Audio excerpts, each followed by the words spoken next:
Hi, this is Sherry. Today I'm sharing it's really a writing journal. It is a junk journal, but there's mostly just room for writing. I don't have embellishments in it really. So it's a Reader's Digest that I covered. I put on a metal tag frame and I covered the cover with some pretty, I think it's Stamperia paper. So inside, I have like a velveteen fabric here, and it's a hidden spine, so I sewed the 3 signatures into that fabric and then attached that to the book with some, I think, Fabri-Tac.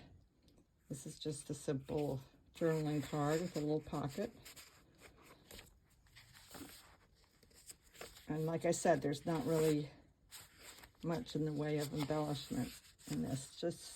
It's a variety of papers and textures, and the pages have been torn, the edges, and inked, so it gives it more of a vintage look, which I like that. It took a while to do that, but I just sat in front of the TV and edged one side and then the other side and the top and the bottom. This is some antique ledger paper. Here's just a little like note area.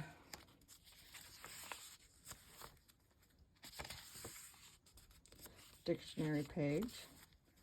Another vintage ephemera with some writing on it.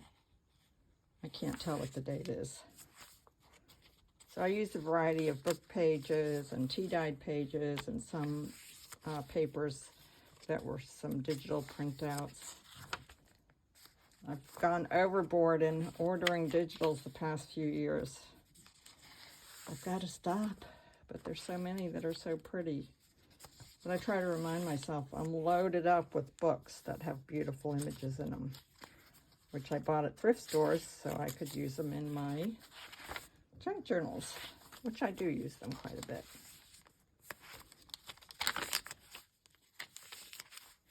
So there's about 13, 14 pages in each signature.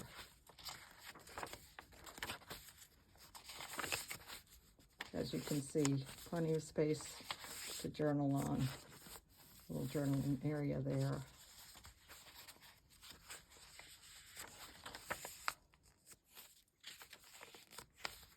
Little collaged page.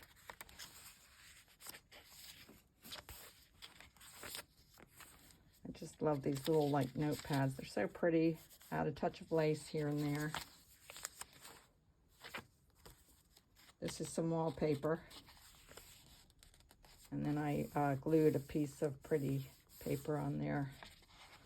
Scrapbook paper. This is from a recipe book, a vintage recipe book. And this is a pocket. Oops, I think I have something for it too. Yes. I forgot to put it in there. There you go.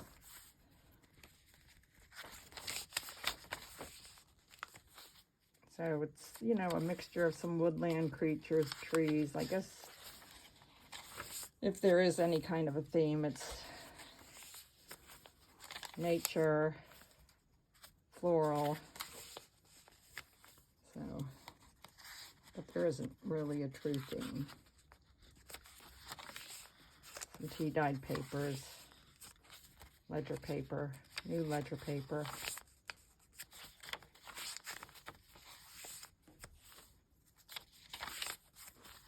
That's from the recipe book. This is just a little flat, little writing spot. Antique ledger paper. I believe this is Ephemera's Vintage Garden. I don't remember where all the digitals have come from. This is a pocket. And oops, I think I had another thing for that. There we go.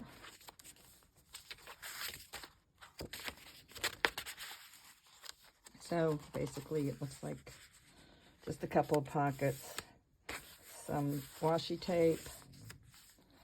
This is a napkin that I decoupaged onto a flashcard. This is a page from a children's book.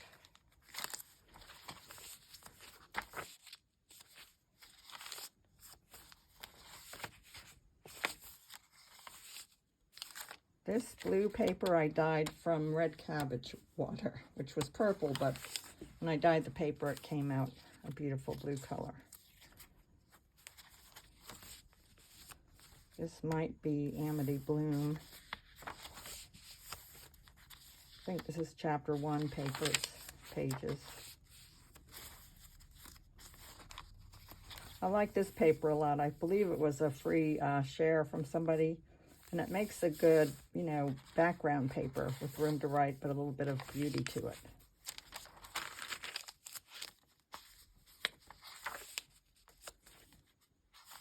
This is from a garden club letter, minutes from a meeting.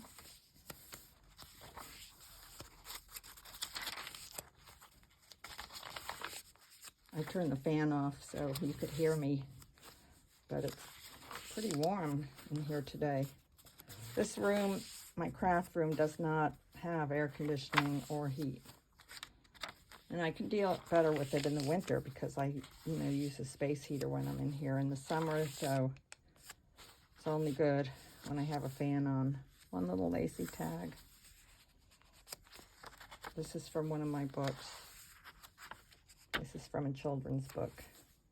So sweet. I don't remember the name of this artist. I think her first name is Eloise, something. And then here's a little pocket at the back cover with an envelope. All right, thank you so much for looking. And I hope you like this journal.